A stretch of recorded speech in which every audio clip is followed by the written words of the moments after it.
My name is Angelique. I just graduated from college and am a newbie at my job.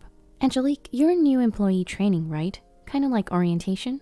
On my day off, my best friend, who I've known since kindergarten all the way through high school, asked me with curiosity. We went to the same college, but were different majors. She continued on to grad school, so she's interested in my working adult life. You won't believe it. We start with a morning run every day. They say it's part of building our stamina. What? Really? Everyone? It seems she got a first taste of the toughness of working life. Well, unless there's a particular reason, everyone up to their second year has to participate.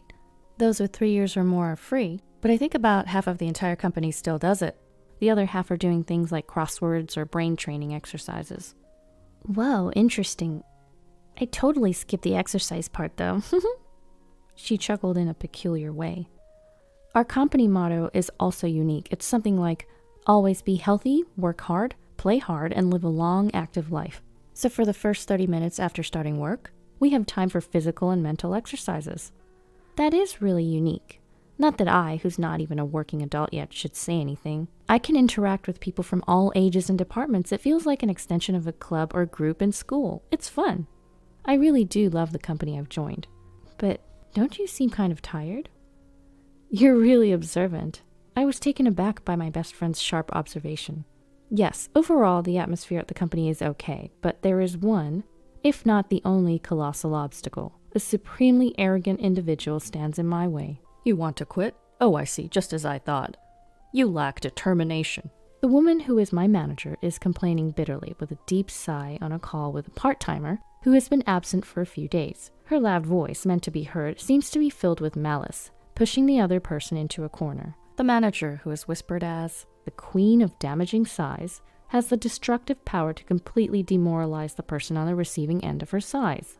She's like, I'm taking a break, and then all of a sudden doesn't show up for days, neglecting her duties, and now she says she's quitting. How carefree. Just because she's part-time doesn't mean I'll let her get away with this. I'll push her to the very end. This goes beyond sarcasm. It's downright terrifying. The last day the part-timer came in, I noticed her body stiffen, tears welling up in her eyes. What's wrong? Are you okay?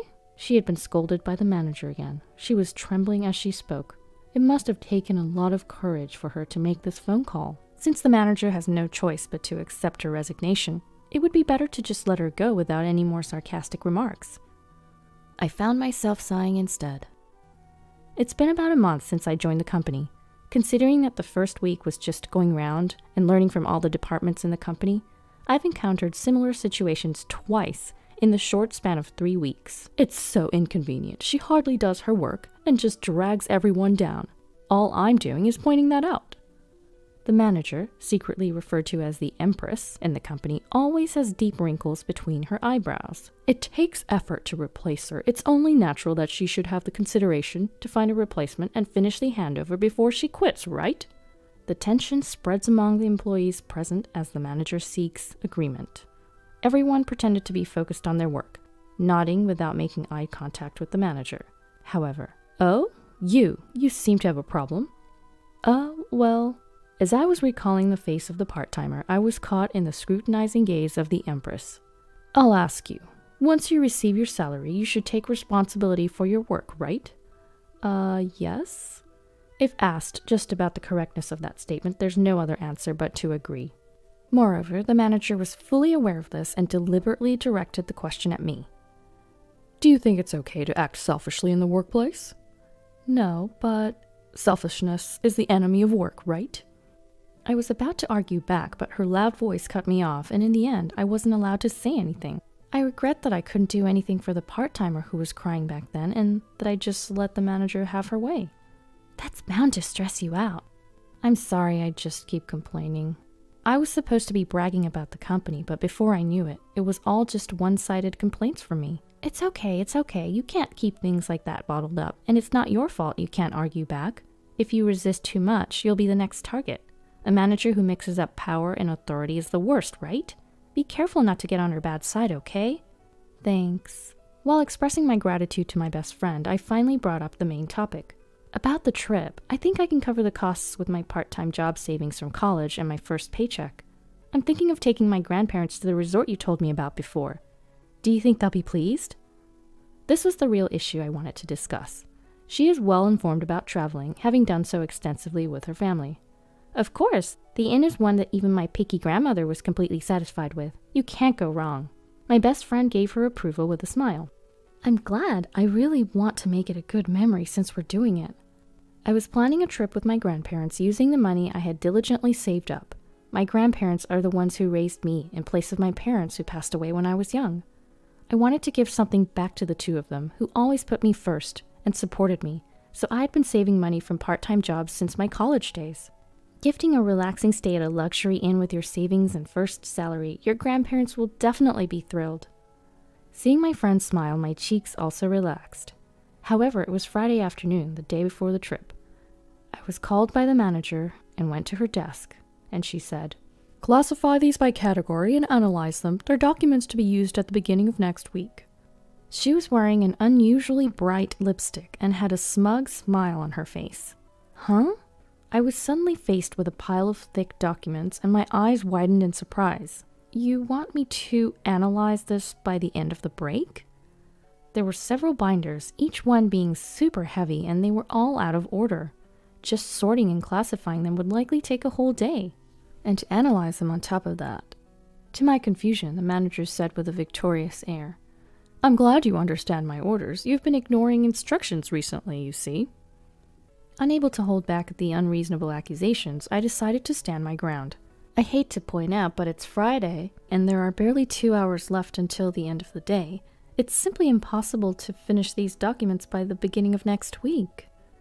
I tried to reply as calmly as possible. Ever since our part-time worker left, the Empress seems to have picked me as her next target and has been intensifying her harassment. Excluding me from office memos, issuing wrong instructions, and then blaming me for misunderstanding. On top of that, she piles on an unmanageable amount of work that clashes with my long-awaited vacation. It seemed like my objections didn't bother the manager at all. "You're going to use it at the beginning of the week, right? It's fine if you come in over the weekend to finish it. Oh, and just to let you know, these documents are confidential, so don't take them home." Please wait a second. I tried to argue, but the manager said, "I have a meeting soon, and I'm leaving directly from here today," leaving a pile of documents on the desk and walking out. The next day as planned, I was under the traveling sky with my grandparents. Seeing my stifle yawn after yawn, my grandparents worried. "Are you okay, staying up all night and then going on a trip? Maybe we should have canceled." "I'm fine, don't worry. I was really looking forward to this trip today." Even so, my grandparents were worried about me because I'd worked all night and came home just in time for departure. Even though I had informed them in advance, it seems as though I'd caused them some anxiety. No, this won't do. It's a special trip, so I have to make it enjoyable. I cheered myself up and turned a smile towards my grandparents. "Look at this view, it's amazing. The sea is so beautiful. Don't worry about me. I worked a lot so that I could enjoy delicious food at the inn, soak in the hot spring, and sleep soundly on a fluffy bed." When I acted in such a silly manner, my grandparents finally started to enjoy the view with a relieved expression. But a nightmare was waiting for me in the midst of all this fun. "Did you finish the job I asked for? You didn't quit it, did you?" A familiar voice startled me while I was strolling alone in the inn after checking in. "Manager? Why, out of all places, why here?" As if hearing my inner voice, the manager snorted and laughed. "Ha, ha, ha. I ruined your weekend to teach you a lesson. I thought it was unlikely, but as I thought, you ignored my instructions, didn't you?" The manager's words clung to me like a curse, and I was hit with a severe bout of dizziness. "So you deliberately assigned me an unreasonable task to coincide with my vacation?" The thought of being given work to ruin my vacation made me seethe with anger. "But how did you know about my plans?" I knew the manager had sharp ears, but this was astonishing. "You were chattering away during break time. Where are you going? When are you going? Oh, I'm so jealous." You were so pleased being praised by everybody. It was hilarious. Eavesdropping. You're the one who was talking loudly. Realizing that my innocuous chats with colleagues were being carefully listened to, I felt a chill. "Besides, I'm surprised. This inn is too good for you." "Excuse me?" As I tilted my head in confusion, the manager did her typical, Huh? You don't get it? It's an eyesore to see commoners wandering around. Look, there's a rundown inn next door that's more your style." "I don't understand what you mean. I know you find me an eyesore, but the rest is just insults and harassment, right?" Just when my anger was about to boil over, that's when it happened. Is that what this is about? A voice of support came from behind me. Grandpa and Grandma too. My grandparents, whom I thought were drinking tea in the room, were standing behind me. Judging from their expressions, they must have heard almost all of my conversation with the manager. This is... I hurriedly tried to explain, but my grandfather cut me off and spoke to the manager. Nice to meet you. I'm Angelique's grandfather and have been her guardian for many years. Perhaps it's quicker to tell you that I'm the honorary chairman of the trading company that was discussing a deal with your company the other day. At those words, the manager's face turned pale. What? The honorary chairman of the industry? But your name is different from this employee's. Yes, she goes by her maternal family name. Otherwise, she would be viewed differently as a member of a famous company's founding family, right? I don't want my precious granddaughter to have a tough time at the company where she works. I am terribly sorry. I had no idea. The manager's face turned even paler. Do you think ignorance excuses rudeness? What? Oh, no, In contrast to my grandfather's calm demeanor, the manager was sweating profusely and frozen in place. I'm afraid I'll have to ask you to relay a message to your company's CEO. I'm not interested in doing business with a company that has a manager like you. Well, wait a minute, please. Ignoring the manager's shrieking voice, my grandfather continued. My granddaughter joined a company with a great motto: stay healthy, work hard, play hard, and live a long life. I thought the existence of quirky managers was necessary for the growth of the company. But your personality and behavior are harmful, he concluded. If you disagree with what I say, you can ignore it or spread bad rumors about me. My granddaughter has been recording all of this with her camera. Let's see whose side the world is on. Then he left the scene. As my grandfather said, I had been recording from the beginning of the trip, with a camera hanging around my neck to capture memories with my grandparents. I had forgotten, but the camera was still rolling at that moment. The manager, trembling, tried to cling to my grandfather, but was bluntly told, "It's too late now," and collapsed on the spot. Wait a minute, can't you do something to help? After being coldly brushed off by my grandfather, the manager surprisingly turned to me for help. I refused. You always say there's nothing a newbie like me can do. I gave back my manager the sarcasm she gave me just the other day. I managed to keep my anger in check and even managed to flash a smile. Yeah, I could probably be an actress too, I thought to myself. Then, at the start of the week at work, there was an issue with the manager. The executive who leads the running club was standing tall in our department since the morning. Our company creed is to be a company that practices living healthily, working well, playing well, and living a long life. We welcome hard work, but that doesn't mean forcing people to work, especially not if it compromises their physical and mental health. Executives who dump unreasonable amounts of work on their subordinates are merely showing their lack of managerial skills. The managing director's voice echoed throughout the floor. Excuse me? The manager, seemingly taken aback by being attacked first thing in the morning, was about to ask something calmly while clenching her fist. But the executive said, "Here, we have the time cards from last Friday to today. There were 5 employees who came to work on Friday and stayed until Saturday morning. 3 people worked on their days off on Saturday and Sunday, and this morning, Angelique came in early." The manager seemed more and more perplexed as she was presented with these records. What does that mean? I explained to the confused manager, prompted by the managing director. "If I may, you instructed me to finish organizing and analyzing a massive amount of data by the start of the week, and told me to work during holidays if necessary, but it was impossible for me alone." Just then, the executive happened to pass by, so I was able to consult with the people around me, and with the cooperation across departments, we managed to complete the task as you instructed, spending the amount of time and manpower I just explained. Since the running club members who helped this time were there at the executive's meeting, I took the opportunity to thank them again. I only worked from Friday night to Saturday morning, and early this morning after returning from the trip. I was hardly any help, but thank you so much for helping me. When I bowed, I received kind words in return like, "We help each other out in times of trouble," and "That's what running buddies are for." The manager finally seemed to have grasped the situation, and this time she came at me. "Crossing departments, you say? I didn't authorize such a thing." She seemed intent on blaming me for overstepping her authority. "I proved it." "The managing director?" At the managing director's words, the manager was frozen in shock. The newbie in the running group, who always had a smile on her face, was in deep trouble. When I heard the situation, I found out they'd been burdened with an absurd workload.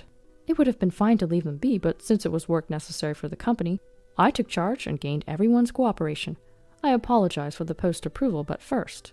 The managing director stared at the manager. I can't forgive the base motives behind burdening a hardworking employee who's trying to be filial to their grandparents with an impossible task just for harassment. These were the most forceful words I'd ever heard the managing director say. The managing director's face softened a bit. The other day, my grandchild who visited me cooked up some fried eggs, having recently learned how to make them. They were overly charred and even had eggshells in them, a real mess. But it was the first time my grandchild had cooked something with such dedication. To me, it was the best feast ever. He talked, overlapping his feelings for his grandchild with the sentiments a supervisor should have for their subordinates. Despite the kitchen being a complete mess from my grandchild's cooking, my wife was in high spirits all day. That's just how it is. When I told them it was delicious, the proud smile on the young face was the most endearing thing.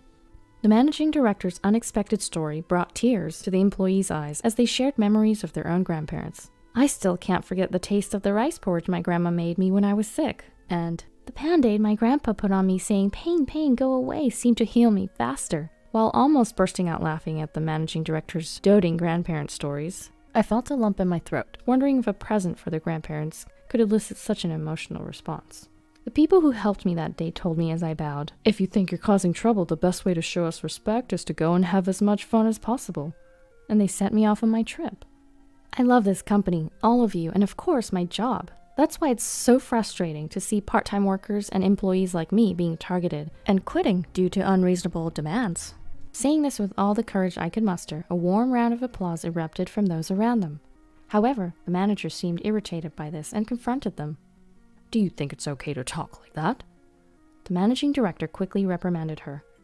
"Silence! If you want to stay with this company, you'll lose all your titles and privileges and be demoted to the same status as a new employee. Naturally, you'll be starting from today, so the employee who joined a little before you, Angelique, will be your senior. You should be careful with your words."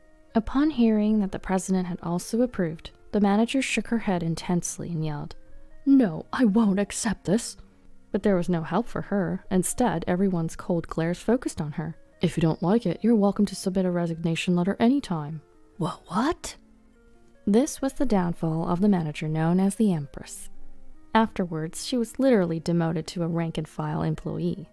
She stuck around the company for a bit, but maybe she couldn't handle the tough treatment she was getting because one day, she just stopped coming in. A few days later, her resignation letter came in the mail. Around that time, our company was being covered on TV. The show, titled Morning Exercise Bonds Beyond Titles, was aired, and they even talked about me and my grandparents. I heard later that the viewers loved our company rule: don't tolerate unfairness. The unjust female manager remained anonymous, but the clients clearly knew who she was. Rumor is that she doesn't stand a chance of finding a job in the same industry again. Meanwhile, our company was able to do business with my grandfather's company without any problem. Working with relatives can be a bit embarrassing, but it also keeps me on my toes. Plus, I've become even more popular within the company due to my legendary showdown with the female manager. "Whoa, you're so motivated. I want to work with you once I finish graduate school," my best friend recently told me. I'm hoping that'll happen too. I've started saving again because I want to travel with my grandparents without any worries this time.